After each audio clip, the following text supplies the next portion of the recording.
안녕하십니까. 여러분들 만나뵈서 반갑습니다.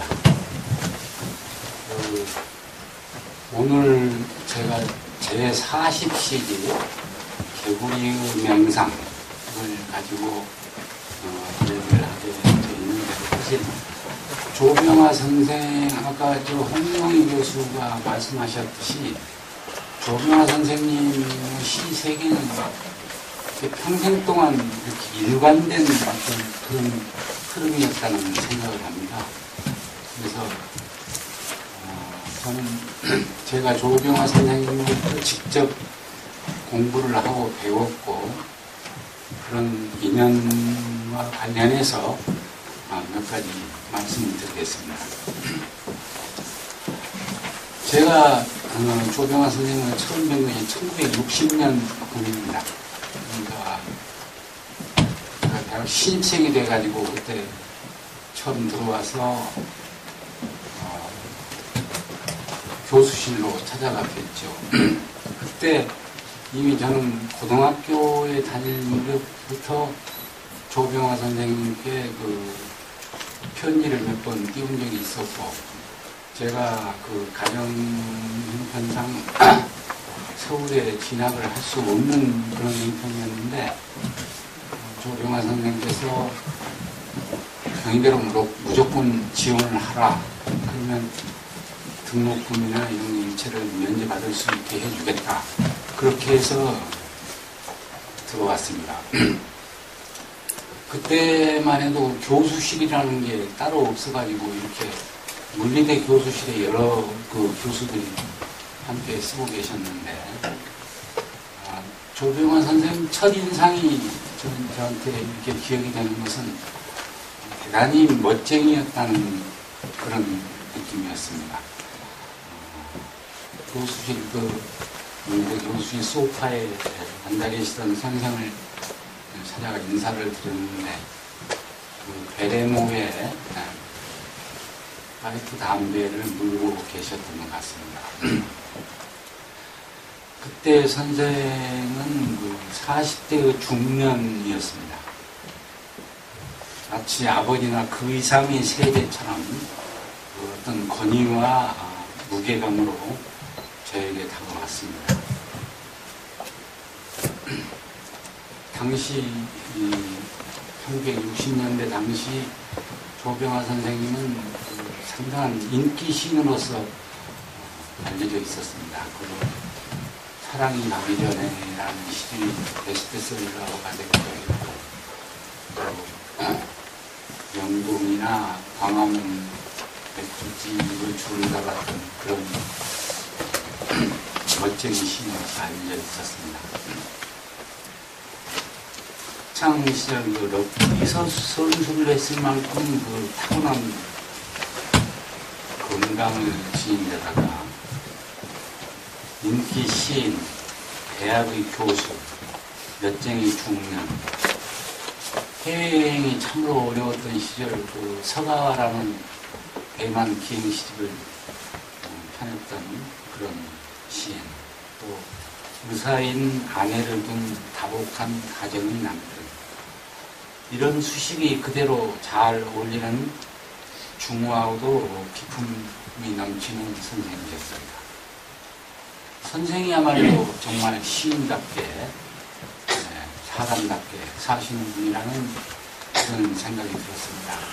그때만 해도 시인 하면 좀 꾀죄죄하고 좀 그런 것이 일반적인 그 느낌이었는데, 조병화 선생님은 단연 그 뛰어난 그런 품위와 인격을 지니고 있었습니다.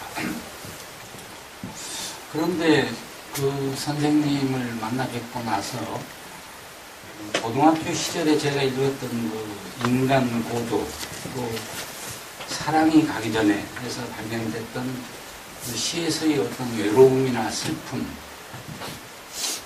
고도, 인간적인 고뇌, 이런 따위 모습을 선생님의 삶에서는 도무지 발견할 수가 없었습니다.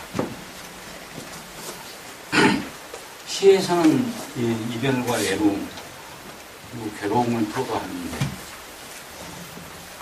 생활 속에서는 그런 것이 전혀 보이지 않았죠. 그러니까 하나의 그 의문구로 남게 되었습니다. 그러나 선생의 외로움이나 그리움, 괴로움 등은 선생의 그 많은 시편들에서 일관되게 흐르는 감정이나 정서라고 할 수가 있습니다. 이 감정은 대단히 본능적이고 본질적인 것 같습니다. 선생이 어떠한 환경 조건에 처해 있다 하더라도 이 감정은 선생의 체질이 되어 선생의 삶 속에서 근간을 이루고 있습니다. 흔히들 그 외로움을 탄다 이런 말들을 합니다만 선생이 온갖 그 희로애락 일상사 속에서 유달리 외로움을 타는 사람이었던 것 같습니다. 저는 이 같은 선생의 본질을 발견함으로써 그 화려한 시인으로서의 사회활동 속에 가려진 선생의 참모습을 이해할 수 있었습니다. 제가 1970년대 선생이 삼육남고로 펴낸 그 때때로라는 문고판 시집이 있습니다. 그 해설에 이런 선생의 모습을 자세히 적어놓은 적이 있습니다. 선생님께서는 1949년 버리고 싶은 유산을 상대함으로써 등단한 이래 2003년 타계할 때까지 무려 53권의 시집을 발간하였습니다. 이렇게 많은 시를 생산할 수 있다는 것은 선생의 삶 자체가 그대로 시였음을 보여주는 것입니다. 선생께서 어떤 글에서 쓰셨기에 시를 산다는 표현도 그렇게 해서 생겨났을 것입니다. 제40시집 개구리의 명상 어린말에서 선생께서 하신 다음과 같은 말씀도 시와 삶을 동의어로 보는 선생의 생각이 그대로 담겨 있다고 하겠습니다. 선생께서는 그 서문에 이렇게 말씀하셨습니다. 참으로 나는 올해도 살고 있으면 쉴 새 없이 시를 못삼아 써왔습니다. 이것밖엔 나의 길은 없었고 위안도 없었기 때문이었으며 살아있는 아무런 이유도 느끼지 못했었기 때문이었습니다. 실로 시를 사는 일은 나에게 있어서 유일무이의 길이었으며 그 보람이었습니다. 개구리의 명상은 선생께서 선생의 고향인 경기도 안성 난실리에서의 그 노년 생활을 통해 얻은 그 시편들입니다. 연작시 형식으로 1년 번호가 붙어있는 이 시집에는 모두 64편의 개구리의 명상이 실려 있습니다.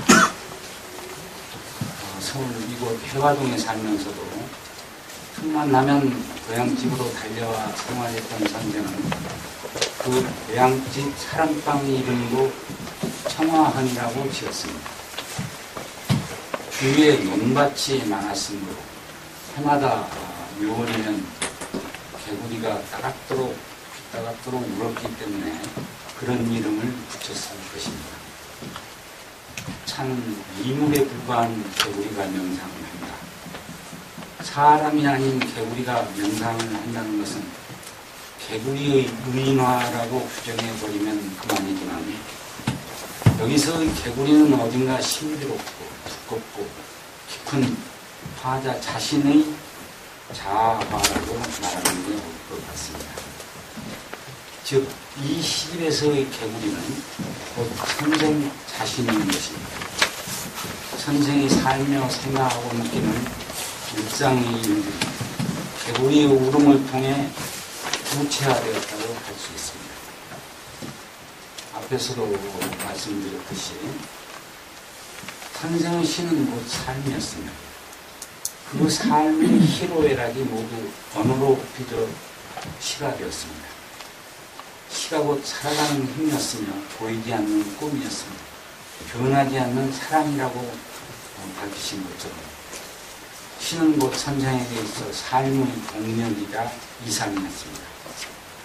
시를 사랑하는 것은 삶을 사랑하는 일이었으며 시에서 노상 고독을 토로했던 것도 삶 자체가 고독한 것이라는 것을 체조화하였기 때문이었습니다. 고독은 단순히 외롭다라는 느낌만이 아닙니다. 고독은 마음속 깊이 간직한 얇은 보석처럼 막기에 가까운 막기의 사랑은 선생의 삶이기도 하였습니다. 개구리 명상 첫 번째 실는 시를 잠깐 양성하겠습니다. 나의 사투리를 아는 사람은 다만 나의 고향 사람들 뿐이옵니다. 그와도 같이 나의 시를 아는 사람은 오로지 나의 눈물의 고향을 아는 사람들 뿐입니다. 사투리는 시골에서 흔히 쓰는 방언입니다. 그 지방에서 오래 살아온 사람들의 지역적 특성과 정서에서 생겨나고 또 사용되어 온 그 지방 사람들의 몸에 익은 언어라고 할 수 있습니다. 따라서 그 지역의 특성이나 역사, 정서를 잘 모르는 타지역 사람들은 그 사투리를 잘 알아듣지 못합니다. 개구리의 사투리는 그 개구리와 더불어 함께 살아온 고향 사람들에게만 소통됩니다. 선생께서 특별히 방언으로 시를 썼다는 것이 아니라 선생의 생애를 통한 고독과 슬픔, 꿈, 눈물의 고향을 아는 사람들만이 선생의 시를 이해하고 또 평가할 수 있다는 것으로 해석됩니다. 선생의 그 많은 시편들을 가르쳐 당시 문단 한쪽에서는 장음악 같다거나 너무 쉽게 쓴다거나 하는 그 비판과 비아냥이 있었던 것으로 기억합니다. 이런 비판에 대해 선생은 전혀 개의치 않았습니다. 시가 곧 감정 표현이 정면된 언어라면 물 흐르듯 자연스럽게 흘러가는 선생의 언어 또한 하나의 개성으로 우뚝 서 있음을 선생 스스로 믿고 있었기 때문입니다. 그래서 선생은 사회 현실의 심각한 문제나 세계와 역사 따위의 문제에 대해서는 애써 등을 돌려왔다고 할 수 있습니다. 그런 것들을 시가 품어야 할 내용이라고 보지 않았습니다. 오직 나와 이웃, 나와 자연, 나와 나를 현존케 하는 그 근원의 감정 표현에 충실해야 한다고 생각했습니다. 그래서 선생의 시는 이런 정서를 가진 동료, 고향 사람들과 그 눈물을 이해하는 사람들에게 하나의 사투리처럼 공감을 줄 것이라고 만들었습니다. 사람들은 보통 비슷한 사람들끼리 모여 살고 싶어하고 비슷한 생각을 가진 사람들이 서로에게 공감과 소통을 제공합니다. 도시의 페이소스에서 도시에서의 고독을 체결화시킨 시인이 잠시 동안 시골에 내려와 개구리 울음소리를 들으면서 그 울음소리의 사투리가 곧 자신이 시의 세계이며 그 시는 곧 고향 사람들, 즉 자신과 비슷한 처지의 정서, 감정을 지니고 있는 사람만이 이해하고 사랑하는 것이라는 사실을 깨닫게 됩니다. 개구리들은 누울 밤에 세상 모르고 울기만 합니다. 그 울음소리에 취해 시인도 소리나지 않는 고열로 울고 있습니다. 시인도 개구리들도 이 세상의 거대한 폭력 앞에서는 약한 자들에 불과합니다. 자연의 힘이나 인간의 지능과 조직화된 힘 앞에서도 마찬가지입니다. 막도 순수하게 살아온 사람들에게 세상은 너무나 복잡하고 비자연적인 또는 비인간적인 속성을 지닙니다. 이런 티없는 목숨들이 설 자리가 세상에서는 점차 사라져갑니다. 그래서 시인과 배우가 함께 울고 있는 것인지도 모릅니다. 그러나 개구리가 그렇게 밤새도록 울고 있다 하더라도 시인은 그 티없는 목숨들에게 어떤 위로의 말도 보탤 수가 없습니다.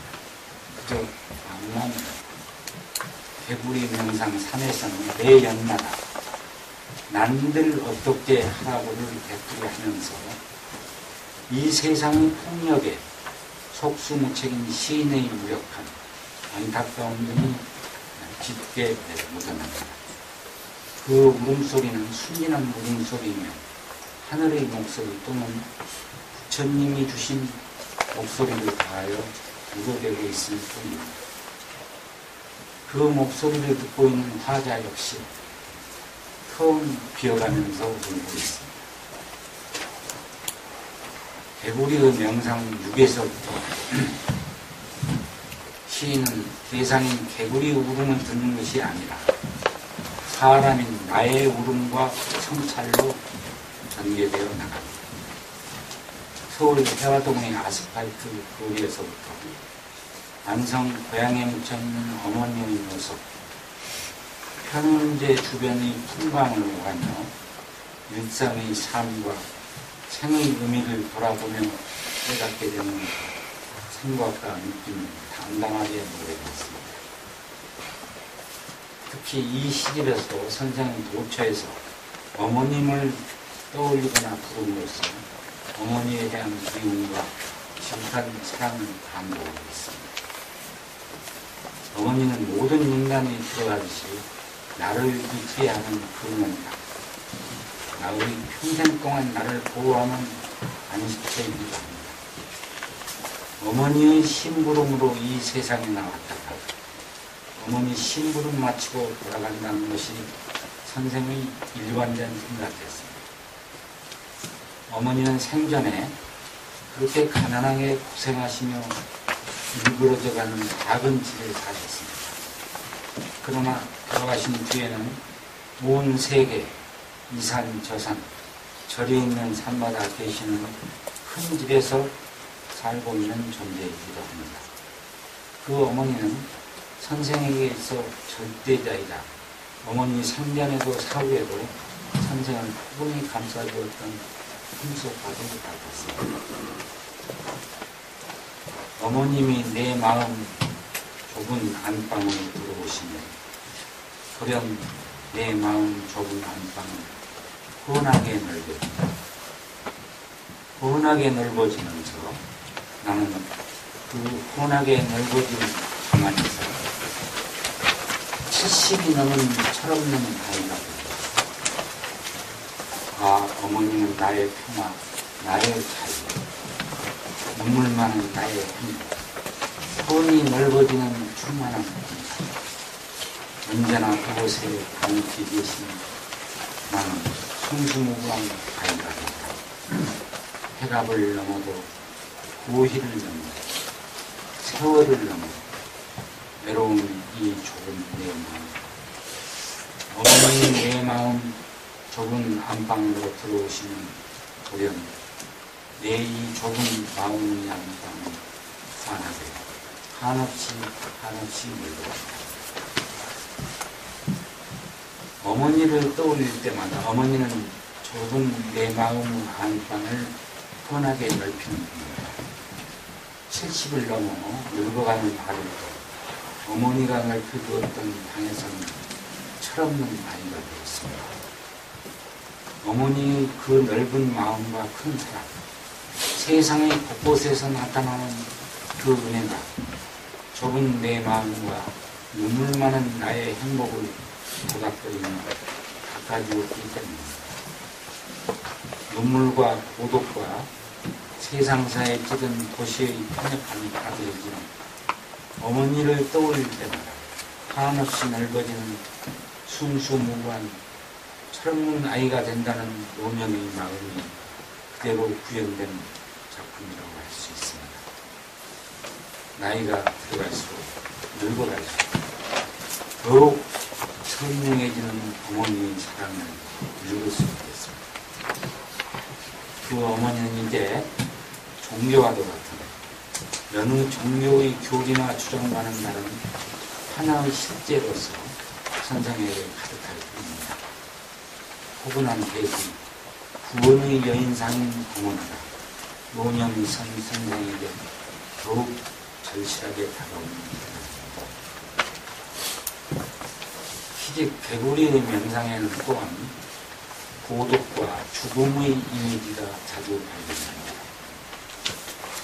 고독하다고 할 때 사람들은 흔히 외로움을 생각하는데 사물과 대상으로부터 단절되거나 소외되었을 때 느끼는 감정과 반대로 그것과 깊이 관계됨으로써 느끼는 감정을 아울러 포함합니다. 선생의 경우는 후자가 더 어울리는 것 같은데 가령 개구리의 명상 17에서 보이는 그 사람하고 그 사람도 이제 머지않아 나도 갈 나이 혼자 남아있다는 건 고통스러운 도리옵니다. 와 같은 데서 그 사람의 두려가 가져다주는 혼자 남아있음의 외로움을 말하는 것입니다. 선생 스스로도 이제 머지않아 가야 할 나이가 되었습니다.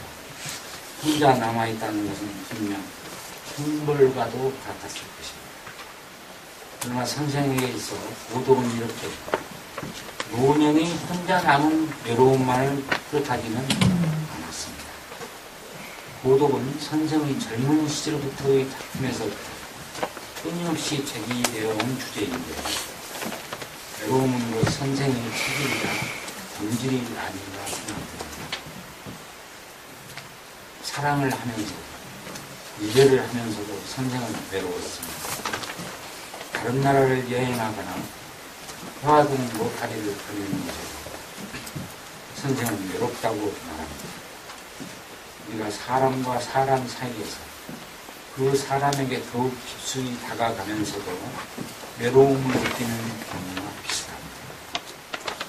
사람과 사람 사이에서 또는 사람과 자연 사이에서 사람과 사물, 사람과 사건, 사람과 시간 사이에서 느끼는 외로움도 그럽니다. 심지어는 어떤 희열이나 행복 속에서도 외로움을 느낄 수 있는 것이 사람이기도 합니다. 따라서 인간은 본질적으로 고독한 존재라는 어떤 서양 철학자의 한마디는 두고두고 의미력을 갖지 않았습니다. 참으로 많은 길을 걸어왔다. 만나며 떠나며 만나며 무수히 스쳐 지나가는 풍경입니다. 운주한 풍경들 속에서 나는 느꼈다.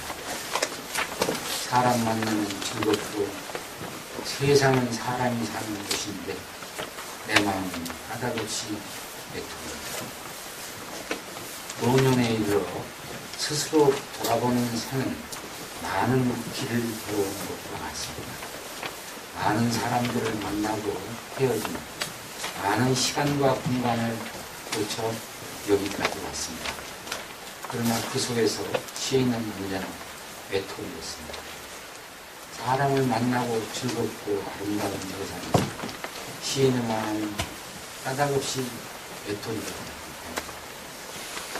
군중 속의 고독이라고 말하는 일이 있었습니다만 선생의 화려해 보이는 만남 속에서는 언제나 고독이 따라다녔다고 할 수 있겠습니다.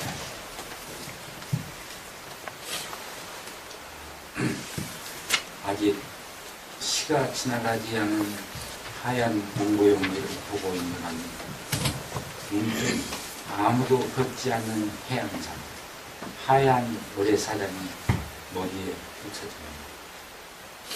이제 내가 걸어가는 나의 발자국이 남아가려니 아우 발자국은 너무 넓어서 어이없이 바닷물이 일려오는 대로 지워지려. 또 두 번째 시 하얀 엉고용으로 발자국을 남기며 나의 어린 시가 하얀 모래사장을 걸어가고 있습니다. 바닷물이 밀려들 때마다 나의 시의 어린 발자국은 바닷물에 지워져 가다 남은 반쯤 남은 발자국에는 작은 개가 밀려 자기를 잡고 놀고 있습니다. 세 번째, 아무도 걷지 않은 하얀 모래사장을 보면 공연히 걷고 싶었답니다. 그와도 같이 하얀 원고용지를 보고 있느라면 글씨를 쓰고 싶어집니다. 그렇게 글씨를 쓰고 있는다면 어디선가 시의 목소리가 들립니다. 바닷가 백사장은 아직 사람의 발자국이 지켜지지 않은 순결 그대로 정맥입니다. 시인은 그 백사장을 걸리고 싶어합니다. 마치 자고 일어나더니 흰눈이 내려 쌓여 아무도 지나간 흔적이 없을 때 그 눈 위를 걸어가고 싶은 마음과 같습니다. 그 순결하고 위답된 곳에 시인은 무언가 창조의 흔적을 남기고 싶습니다. 모든 살아있는 것들이 이세 본능을 갖고 있듯이 시인도 나의 발자국을 남기고 싶어합니다. 시인은 몽고용기를 마주해야 하면서 아직 시가 지나가지 않은 하얀 몽고용기를 바닷가 백사장으로 비유합니다. 그 백사장에 찍힌 시인의 발자국은 조만간 바닷물에 의해 지워지기 마련입니다. 발자국은 존재하는 것이지만 머지않아 망각의 대상입니다. 존재이자 또 망각인 것입니다. 하얀 원고지에 창조된 시인의 언어도 그렇게 망각되어질지 모릅니다. 인간의 삶이나 생각이라는 것도 그렇게 한가한 것이어서 물결에 씻겨지는 바닷가 발자국처럼 시간이 지남에 따라 망각되어지는 일수입니다. 그런데 그 발자국은 그냥 다 깡그리 사라지는 것이 아닙니다. 바닷물에 지워지더라도 반쯤 남은 발자국엔 개가 자리를 잡고 놀기도 하고 푸른 하늘이 가득 보이기도 하고 잠깐 머문 시간이 목욕을 하기도 합니다. 그 발자국은 뭐 나의 시의 어린 발자국이기에 자연의 거대한 힘 앞에서 어리기만 한 인간의 무력함을 또한 인정할 수밖에 없는 것입니다. 자연의 거대한 힘은 곧 인간의 폭력적이고 무자비한 힘보다 일으키며 시의 어린 발자국은 곧 이 힘에 저항하는 무력한 시인의 존재감의 표현일지도 모릅니다. 어린 발자국은 좀 더 구체적으로 슬프고도 어두운 나의 발자국이 원고지에 글을 쓰면서 들려오는 시의 목소리를 따라가만 합니다. 그 슬프고도 어두운 발자국이 계속 이어집니다. 시의 목소리와 슬프고도 어두운 발자국은 그러므로 비유이자 동의어이기도 합니다. 여기서 선생은 자신의 시를 항상 엷은, 어린, 슬프고도 어두운 따위의 형용어로 규정하고 있다는 점입니다. 선생의 많은 시편들은 언제나 엷도 보였습니다. 비단펠처럼 가볍고 따스했습니다. 어린아이의 살결처럼 부드러웠습니다. 그러면서도 사람의 마음을 함께 울리는 슬프고도 어두운 사연들이 많았습니다. 현대사회의 폭력적인 허각 속에서 여리고 순수한 시인의 마음을 잔잔하게 물 흐르듯 자연스럽게 발생하였습니다. 시집 개구리의 명상은 선생이 노년에 이르러 반성에서의 삶과 생각을 기록한 것입니다. 개구리 울음소리를 통해 나를 성찰하고 나의 과거, 현재, 미래를 사유하며 거둔 시편들입니다. 나의 현종은 오래 많이 살아왔으면서 텅 비어있는 허망한 고독한 것에 지나지 않았습니다.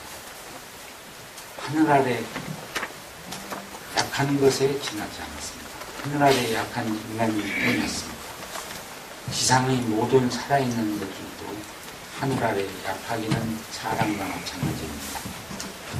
이 같은 숙명은 결국 생로병사라는 과정을 거치는 것이니 살아있는 동안 모든 생명이 있는 것들은 슬퍼서 아름다운 것일지도 모릅니다. 살아있는 동안 몸에 배운 고독, 그리움, 슬픔, 방황, 일탈의 욕망 등은 노년에 이르러서도 결코 사라지지 않았습니다. 선생은 늙어가면서 어딘가로 가고 있습니다. 날은 기울고 내 길의 행방은 캄캄할 뿐입니다. 죽음이 오고 암흑 속에 놓여진다 하더라도 시인은 살아있는 동안 공손 그리고 주어진 대로 나아갈 수밖에 없습니다. 떠나가는 것을 미리 서둘러서 생각하지도 말고 차례차례 다가오는 대로 살아야 하는 겁니다. 두려워하지도 말고 근심스러워하지도 말고 조바심을 치지도 말고 무서워하지도 말고 어머님이 이 세상에서 하신 대로 사는 날까지 그저 공손히 차례차례 맞으며 그저 사는 날까지 살아야 하는 겁니다. 자연의 수능과 순리를 쫓아 살아가는 선생의 겸손한 태도와 마음가짐이 담담하게 수레되어 있습니다. 선생은 세속적인 의미의 행복으로 보자면 분명 행복한 삶을 살았던 것으로 보입니다.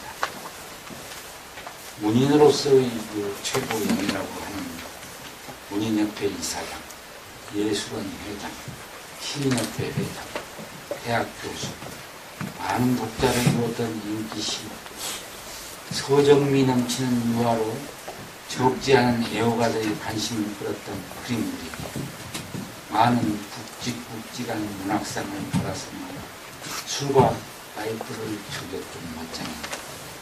이런 수식은 분명 화려해 보이지만 정작 선생 자신의 삶은 외로운 것이었다고 생각했던 것 같습니다. 삶의 밑바탕에는 항상 고독과 그리움이 따라오지 않았습니다. 어디론가 숨어버리고 싶은 잠적함과 쉽게 한 곳에 안주하지 못하는 우울함, 방랑과도 같은 떠돌이의 충동이 있었습니다. 이렇게 한 구석에 자리 잡은 감정을 소중하게 여기며 선생은 평생 동안 물 흐르듯한 시로 형상화 시켰습니다. 그래서 선생의 시는 누가 읽어도 자연스럽게 소통되는 아름다운 문화, 아름다운 정서로 두고두고 사람들 마음속에 기억할 것입니다. 감사합니다.